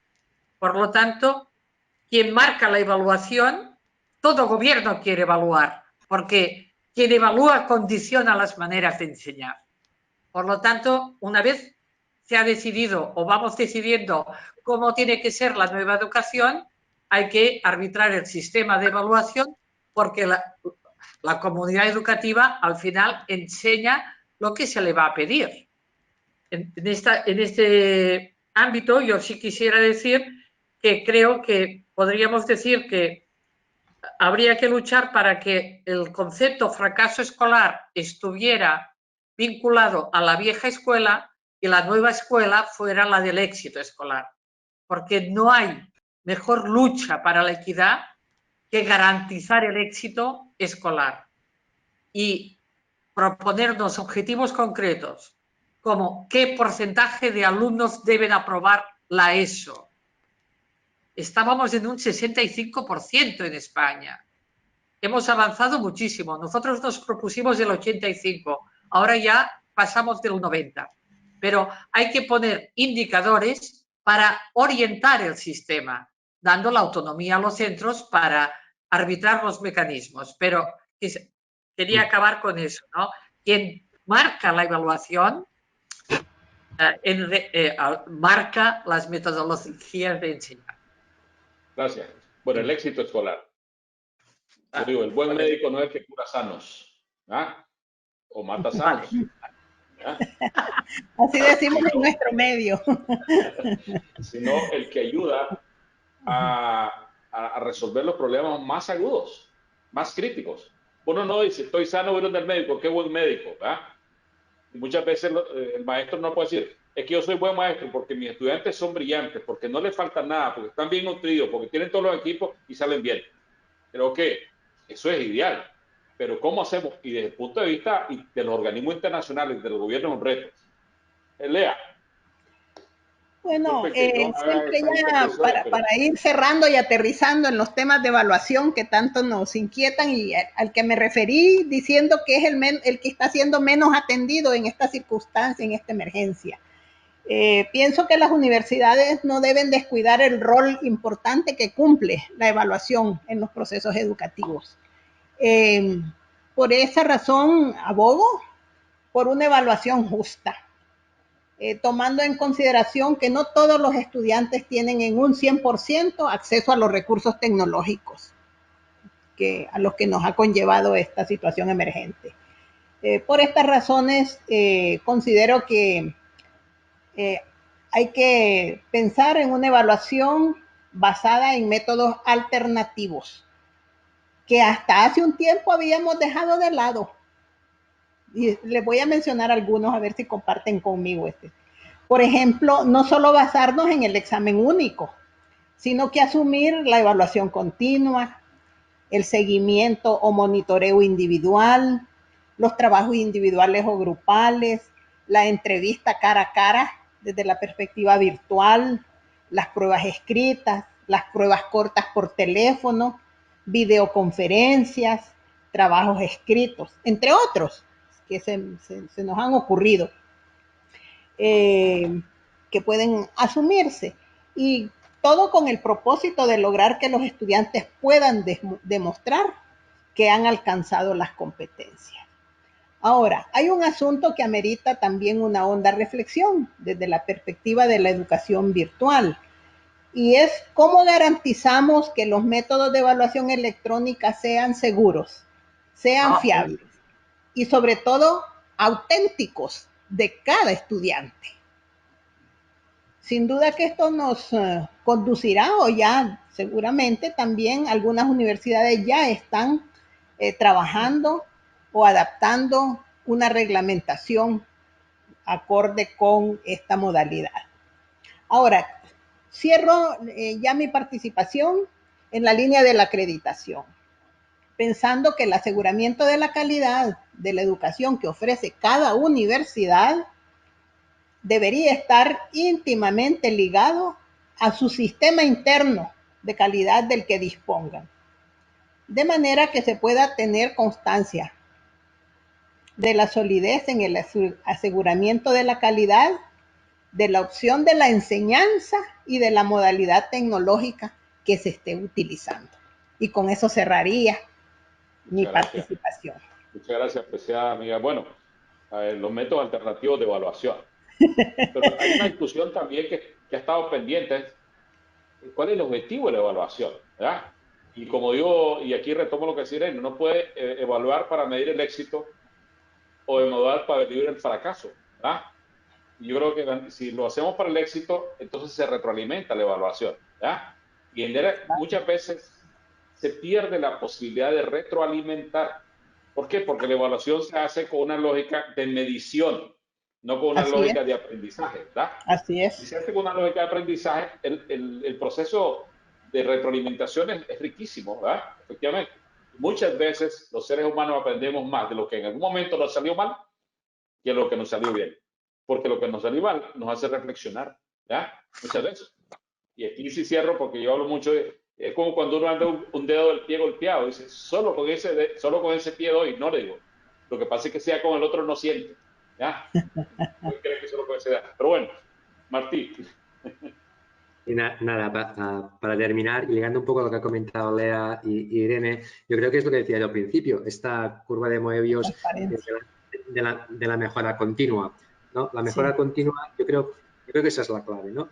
Compararte en cualquier nivel que estudies, en cualquier ámbito, con aquella mejora tuya que tú puedes hacer, ¿no? Por ejemplo, en nuestro caso particular, cuando hacemos las acreditaciones de titulaciones, ya estamos ahora comparando las titulaciones, por ejemplo, enfermería que hablamos hace un momento, no en general, sino con todas las enfermerías, los restos de enfermerías del sistema. Tenemos suficientes datos como para compararlo. Es decir, si no, no tiene sentido. Es decir, ¿tiene sentido que el 50% de profesores sean doctores? Bueno, depende, ¿no? En enfermería es muy difícil porque no hay doctores y en química es facilísimo. ¿Vale? Por lo tanto, intentamos comparar con aquello que es. Lo mismo que hago en mi departamento de la universidad. Siempre digo, si fichamos al nuevo profesor, si es mejor que la media de los que tenemos, lo cogemos. Porque si vamos aumentando la media, vamos subiendo. ¿Vale? Pues ese es un poco el objetivo. Yo creo que la mejora continua ese es el objetivo y es donde debemos centrarnos. Y habrá algunos estudios, por lo que sean, que vendrán de más abajo, que tendrán menos impacto académico, vamos a decir, en el caso universitario, ¿no? Estamos hablando de fisioterapia, enfermería, que han tenido logopedia, menos academia que ha tenido física, química, pero da igual, todos tienen que mejorar. Y eso es lo que debemos conseguir en la universidad. Y lo mismo creo que lo que debemos conseguir, sin ser mi ámbito expertise, en la educación obligatoria.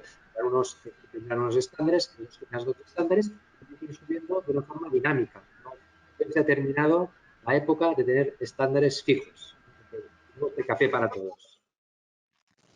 Gracias, Martí. Efectivamente, enfatiza claramente en la mejora continua. Y la mejora continua es también un problema ético, ¿ah? También. ¿Por qué? Porque es el compromiso desde las políticas públicas internacionales o de las políticas desde las nacionales, desde las instituciones y desde las personas, ¿verdad? Porque al final todos somos regidos por seres humanos, ¿no?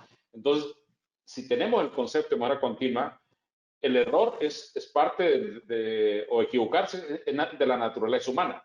Pero si entiendo como un reto, bueno, voy para adelante. Pero si yo creo que la persona buena es la que nunca se equivoca, eso no sucede, ¿no? Pero si asumimos el reto de la mejora continua, eso es valioso. Y la otra es de que cree que no tiene nada que mejorar porque todo está bien. Ese es un craso error, ¿no? Y eso indistintamente al nivel en que se encuentre, ¿ya? Y tal, pero bueno. José Antonio. Sí, claro. Puntualizo que la mejora continua tiene una belleza que es exponencial. Es decir, es más fácil ir de 10 a 20 que de 90 a 91. Por tanto, el problema ético a veces se puede resolver por el hecho de que con los mismos recursos puedes conseguir que todo se vaya mejorando. Gracias. Claro, totalmente de acuerdo. José Antonio. Me parece que habrían ciertas claves en esta perspectiva que planteo de evaluación, que es el diálogo, pero que supone valorar logros por los estudiantes y por el maestro. Y estos logros no necesariamente tienen que corresponder a una currícula perfectamente establecida. Hay que innovar currículas. Y los estudiantes van a saber cuáles son sus necesidades futuras. Y si no las saben, el maestro puede dialogar con ellos en torno de esto. Me parece que, claro, esto puede parecer un tanto anarquista desde el punto de vista de la dirección del Estado, pero es fundamental el que puedan expresarse, y me parece que sin expresión, es decir, sin arte expresivo, no hay la posibilidad de progresar seriamente. Me parece que las estructuras lógicas deben de ser instrumentales básicos para lanzarse ahí y ver qué tanto esto es posible. Claro, ahorita tratar de plantear el método sobre cómo planteamos la condición lógica y del vocabulario, que en cada año de educación primaria calculamos alrededor de 300 palabras nuevas con este sistema, usadas en la vida cotidiana, ¿no? Pero bueno, evaluar si esto de veras está dando, ¿no? De veras se lograron estas 250 o 300 palabras en tercero de primaria, las usan con regularidad, las entienden, las usas en sus composiciones, y las composiciones son un elemento clave, más que el examen. En mi universidad un tiempo estuvieron prohibidos los exámenes escritos y orales. Había que, la expresión del alumno era lo central. Ahora ya esto se retiró, pero yo creo que podría ser una buena política. Me parece que esta verticalidad que desde la OCDE se definen los sistemas de evaluación es aberrante desde el punto de vista de las localidades. Y cuando hay diferencias tan notables como las que hay en España, en México es una locura. Tenemos 63 lenguas que se hablan hoy en día, ¿no? Bueno, entre otras cosas, no se puede valorar igual, no se puede. Es aberrante que se adopte la prueba PISA o cualquier otra prueba para evaluar estas variedades tan insólitas, ¿no? Donde hay un porcentaje de por lo menos 5 millones de personas, 4 o 5%, que no hablan español en nuestro territorio, y tenerlos que evaluar con los mismos criterios que en España o que en París, bueno, pues es una aberración por donde ustedes lo quieran ver. Y por otro lado, un no reconocimiento de los valores reales que se ejercitan ahí. Yo podría decirles de una gran cantidad de perspectivas éticas con las que es difícil tratar en el mundo de Occidente y que son fundamentales en algunas de estas comunidades, ¿no? Pero bueno, yo creo que habría que ellos en diálogo presentaran sus evaluaciones y sus perspectivas reales, ¿no? Y creo que sería muy importante este giro radical de 180 grados, de pasar de las definiciones verticales de evaluación a las versiones dialogales de evaluación.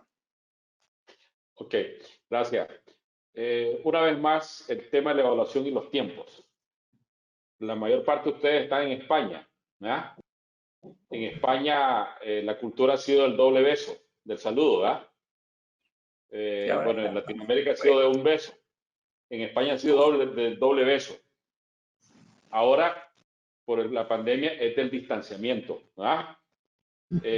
Antes, la lógica, pues, muy cultural y digna de todo respeto y muy buena.